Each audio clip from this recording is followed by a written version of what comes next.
Altså folkens, jeg har lige en hurtig mini-anmeldelse. Det er et produkt, jeg har haft stående til modning i lidt over 2 år. 2,5 næsten. Jeg har ikke haft brugt det særlig meget. Jeg har ladet det stå modne i lang tid. Det har ligget stuetemperatur i mit skab og sådan noget der. Men nu er det endelig blevet tid. Det er cigaretter. Cigaretter, det er ikke noget nyt overhovedet. Men jeg har gået og brugt de her erstatninger her et stykke tid, og de har sådan set egentlig virket fint, men regeringen siger, at vi ikke må bruge dem mere snart. Eller i hvert fald begrænse dem så meget, og lagt nogle åndsvære afgifter på og sådan noget der, så nu bliver det snart ubrugelige. Så det første jeg gør, det er selvfølgelig at skrotte alle de her elektroniske erstatningsprodukter her, og gå tilbage til mine cigaretter. Så jeg tænker, jeg har ikke lavet en anmeldelse på cigaretter før, fordi det har aldrig rigtig været nødvendigt. Vi ved alle sammen, hvordan de smager. Men ikke når de er modnet. Fordi jeg har ikke røget cigaretter i 2,5 år.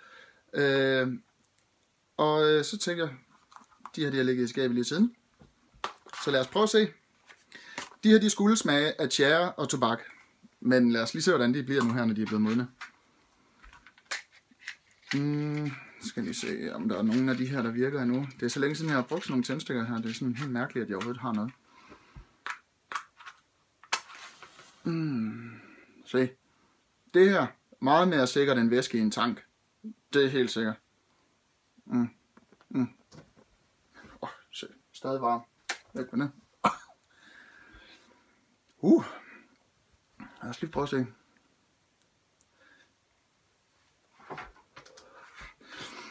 Altså smagen er i hvert fald blevet forbedret, da jeg blev modnet. Ja, forbedret siger jeg. Forstærket. Jeg er blevet forstærket af modningen. En uge er ikke nok. Altså lige præcis med de her. Det er meningen, de skal smage af tjære og tobak. Den smag, den har de ramt så godt. Jeg skal lige se, hvem der har lavet dem. Nu har jeg haft dem så længe, så jeg har helt glemt det. De er lavet i EU. Af noget, der hedder JT International. Og der er ikke nogen indholdsfortegnelse. Der er noget tjære, noget milligram nikotin. Jeg skal lige se, om jeg får den til at fokusere. Det kan jeg ikke. Skidt med det. Det er lige meget. Min første tanke med den her, det er, at det ikke til lungehits. Der skal vi over noget, hvor der involverer en flaske og noget. Eller også kunne jeg døde, men det er heller ikke så godt på video. Så det her, det er en mund til lunge. Man kan se, hvordan gløden, den ligesom, altså det er den varme her, nu skal jeg lige hurtigt væk med det der affaldsprodukt her, det der aske der. Man kan ligesom se, hvordan gløden, den holder sig herinde i. Altså, jeg ved ikke, hvor mange watt den er på. Det kommer an på, hvor hårdt jeg suger i virkeligheden. Så den er jo ret variabel, kan man sige. Det er jo heller ikke så godt. Jeg ved ikke, hvad ohms den er på heller. Det må jeg lige prøve måneder frem til. Men nu prøver jeg lige at... Ja, altså jeg har virkelig fået den dårlige smag frem. Jeg kan mærke, at min ånde, den er allerede ved at blive sådan lidt dårlig, lidt klam. Min hals, den ligesom, den er blevet lidt, allerede nu, bare for de her få væs her, der er de her meget bedre end det der sunde alternativ, hvor det er væske, der bliver fordampet. Det går ikke. Det her, hvor jeg kan falde i søvn med den i hånden i min brændert, så den falder ned i dynen, og så dør jeg, og muligvis mine børn, fordi de sådan, du ved, alle brænder op i hele lejligheden, inden vi kan nå at reagere på det. Det er jo helt klart at foretrække i forhold til nu skal jeg prøve, om jeg lige kan feste den her frem igen. I forhold til den her, som når jeg taber den, så gør den sådan her. Jeg kan prøve at illustrere det foran kameraet. Jeg skal lige have den her i munden, så jeg ikke taber den, og sætter ild til mig selv. Okay. Så lad os sige nu, jeg er skide fuld, jeg falder af søvn. Det der, det er simpelthen en risiko uden lige. Jeg kunne have ramt nogle meget, meget små personer oven i hovedet. Men den her, den nøjes kun med at sætte ild til ting og slå mig ihjel.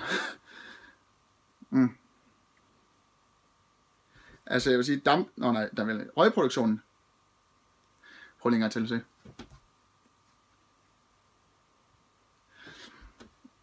Jeg er ikke sikker på, at det er rigtig soprum. Jeg kan ikke anbefale det her. Altså, jeg ved ikke. Hvis der I går over til dem her, det her helt nye, gamle produkt på markedet, så vil jeg ikke anbefale at lade dem uden i 2,5 år. Lad være med mundhits på dem, eller hvad hedder det, lungehits, det tror jeg ikke bliver noget godt. Jeg vil ikke rigtig prøve, fordi så lige om lidt så vil der af svimmelhed. Fordi jeg kan godt mærke, at jeg vil blive en lille smule nikotinskæv, og jeg har en rigtig dårlig smag i munden. Men hvis jeg vælter med den her hånd, og den så lander på mit gulvtæppe og sætter ild til ting, så er jeg bare glad, fordi jeg har ikke brugt sådan en her. Sådan en her, de er simpelthen, altså for det første, så vil jeg spare en masse penge på at bruge den. For det andet vil jeg blive sundere. For det tredje, så holder den bare længere, du ved. Så jeg kan hele tiden få nye smage til det. Helt vildt lækkert. Jeg kan sådan indstille den til alt, hvad jeg vil have og sådan noget der. Det gider vi ikke have. Vi skal have dem her. Du kan kun få en slags, du kan kun tænde dem på en måde. Du kan teknisk set godt tænde dem her. Så kommer de bare til at smage endnu dårligere. Så du har faktisk 2 smagsmuligheder, kan man sige. De holder ikke så lang tid. Og de kan ikke lades op. Det er sådan lidt, der er nogle minuser. Men hvis du tager dem her frem for den ikke så gode version, altså for regeringen siger vi, så er der nemlig nogen, der bliver glade. Det er dem inde på Borgen, de bliver rigtig glade, fordi de her, de medfører sygdom, som gør, at du køber piller, eller du går til en eller anden form for speciallæge, efter du har fået kol. Jeg bliver nødt til at slukke den her, fordi ellers så brænder jeg fingrene, og så skal jeg til lægen. Sådan der. Og i det her køber, så er der så mange afgifter på, så man spytter lidt i statskassen. Du ved, man skal jo ikke være en fucking nasser og købe de her, de snyder for penge. Vil du gerne have nye fodgængerovergange, eller nye skoler, eller repareret hullerne i vejene, så lad være med at købe dem her. Du ødelægger samfundet. Køb de her, 5 blunde. De her. Så støtter du os alle. Cigaretter for et godt Danmark.